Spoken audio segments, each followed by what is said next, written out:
ही हो, आप पूरी मेहनत करना चाहते तो हो, लेकिन जैसे ही किताब लेकर पढ़ने बैठते हो तो नींद आने लगती है।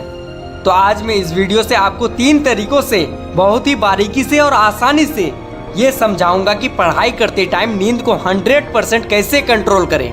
100% का मतलब ये नहीं है कि आपको पूरे 24 घंटे जगे रहना है। हमारा टारगेट ये है कि जब भी हम पढ़ाई करने बैठे तो अंदर से आवाज़ आनी चाहिए कि हमें पढ़ना है, हमें उस टाइम नींद नहीं आनी चाहिए। अगर आप इन 3 तरीकों में से कोई भी एक तरीका को फॉलो करते हो ना, तो नींद तो आने वाली है नहीं, लेकिन जिस पढ़ाई के लिए आप नींद को कंट्रोल करना चाहते हो वो पढ़ाई में भी बेस्ट हो।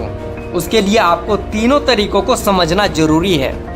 अब यहाँ से आप हर एक बात को लास्ट तक ध्यान से सुनना, एक भी मिस मत करना। नींद को रोकने के 3 तरीके हैं। पहला है साइकोलॉजिकली, दूसरा है मेंटलिटी और तीसरा है मोटिवेशनली। पहले बता देता हूँ कि नींद क्यों आती है, बाद में इन 3 तरीकों को एक्सप्लेन करता हूँ। जब भी हम पढ़ाई कर रहे होते हैं तब हमारा सारा फोकस पढ़ाई को याद रखने में होता है, और उस टाइम हम पढ़ाई को याद रखने के लिए एक ही लाइन को बार बार रिपीट करने लगते हैं, और तब हमारा माइंड बोरिंग फील करता है, हमारा शरीर रिलैक्स के मूड में आ जाता है, जिससे हमें नींद आने लगती है। और हम कुछ बेसिक सी गलतियाँ भी करते हैं जिसकी वजह से हमें नींद आने लगती है। जैसा कि पहला गलती क्या करते हैं कि पढ़ाई करने के जस्ट पहले ही भरपेट खाना खा लेते हैं, जिससे कि हमारा शरीर भारी हो जाता है और हमें नींद आने लगती है। दूसरा गलती क्या करते हैं कि जिस रूम में पढ़ने के लिए बैठते हैं उस रूम में लाइट बहुत कम होती है, या कहीं से सूर्य की रोशनी आ रही है तो उस रोशनी को बंद कर देते हैं और पढ़ने के लिए बेड में बैठते हैं, जिससे हमारा शरीर पूरी तरह रिलैक्स हो जाता है और रूम में अंधेरे भाव की वजह से हमें नींद आने लगती है।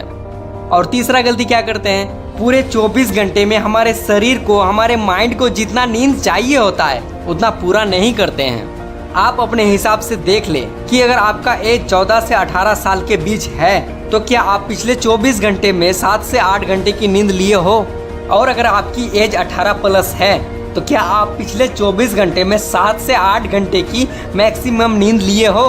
अगर इस ड्यूरेशन से कम नींद लिए हो तो मेरे भाई हेल्थ पढ़ाई से भी ऊपर आती है, इसलिए पहले आप इस ड्यूरेशन को पूरा करें। अगर आप पूरी नींद नहीं लेते हो तो आपका माइंड तो पहले से ही डिस्टर्ब है, और अगर इसी माइंड के साथ पढ़ाई करोगे तो आप 4 घंटे की पढ़ाई करके भी 2 घंटे की पढ़ाई नहीं कर पाओगे, और वही अगर आप पूरे फ्रेश माइंड के साथ पढ़ाई करते हो तो 2 घंटे में ही आप 4 घंटे की पढ़ाई कर सकते हो।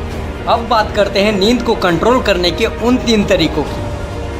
पहला, साइकोलॉजिकली तरीकों से नींद को कैसे कंट्रोल करें। इसके लिए आप किस जगह पढ़ाई करते हो या किस पोजीशन पर बैठ के पढ़ाई करते हो, इस पे डिपेंड करता है। इसमें भी बहुत सारे स्टूडेंट गलती क्या करते हैं कि जब भी पढ़ाई करने बैठते हैं तो कभी बेड पर बैठ के पढ़ाई करने लगते हैं, तो कभी लेट के पढ़ाई करने लगते हैं, या तो कभी अपने हाथ से अपनी माथे को टेक लगा के बैठते हैं, जो कि गलत है।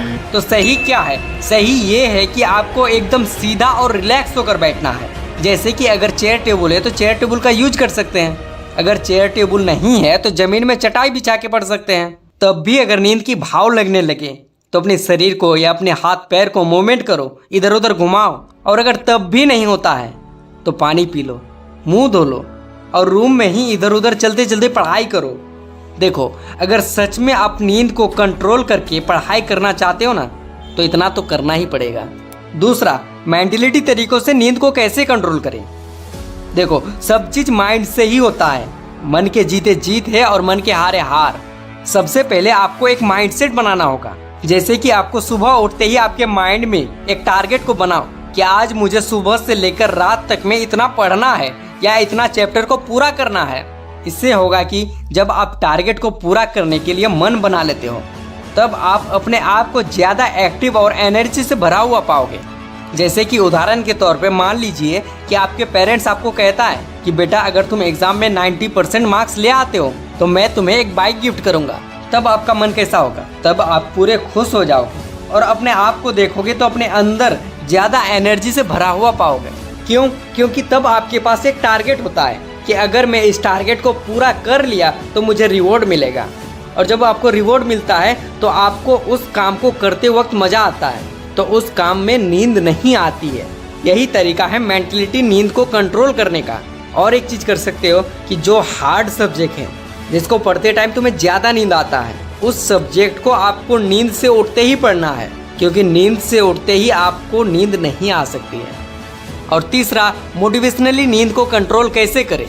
मोटिवेशन एक ऐसी चीज़ है जो एक इंसान को वो काम करवा सकती है या करवाने की कोशिश करा सकती है जो कि नॉर्मल तरीके से वो नहीं कर सकते हैं। वैसे तो हमारी इस चैनल में आपको बहुत सारी स्टडी मोटिवेशन वीडियो मिल जाएगी जिसे आप देख सकते हो, लेकिन फिर भी मैं कुछ बताने वाला हूँ कि आप स्टडी मोटिवेशन वीडियो देख तो सकते हो, लेकिन इससे कुछ नहीं होने वाला जब तक आप उस पर अमल नहीं करते हो। मैं आपको कितना भी मोटिवेट करा दूं, लेकिन करना तो आपको है ना। उस काम को लेकर आपके अंदर एक रिस्पॉन्सिबिलिटी होनी चाहिए कि आपकी पेरेंट्स आपको ऐसे ही सब दिन नहीं पाल सकते हैं। एक दिन आपको ही आपके माता पिता को पालना है। आपने जो भी सपने देखे हो उसके लिए आपको पढ़ना होगा। जब भी तुम्हें पढ़ते वक्त नींद आए तो अपने माँ बाप को शकल को देख लेना कि कितनी उम्मीदें लगा के रखे हैं तुमसे। क्या तुम उनके उम्मीदों को ऐसे ही बर्बाद होने दोगे। हम में से हर कोई अच्छा सा लाइफ जीना चाहते हैं, एक सक्सेसफुल इंसान बनना चाहते हैं, लेकिन वो सब मिलेगा कहाँ से। आपको खुद के दम पर वो चीज़ें मिलेगा। और भाई सच तो ये है कि वो मिलेगा नहीं, आपको हासिल करना पड़ेगा। तो आज हमने सीखी है पढ़ाई करते टाइम नींद को कंट्रोल करने के 3 तरीकों के बारे में। पहला साइकोलॉजिकली, दूसरा मेंटलिटी और तीसरा मोटिवेशनली। आज तक के लिए इतना ही, मिलते हैं नेक्स्ट वीडियो में। तब तक के लिए जय हिंद, जय भारत।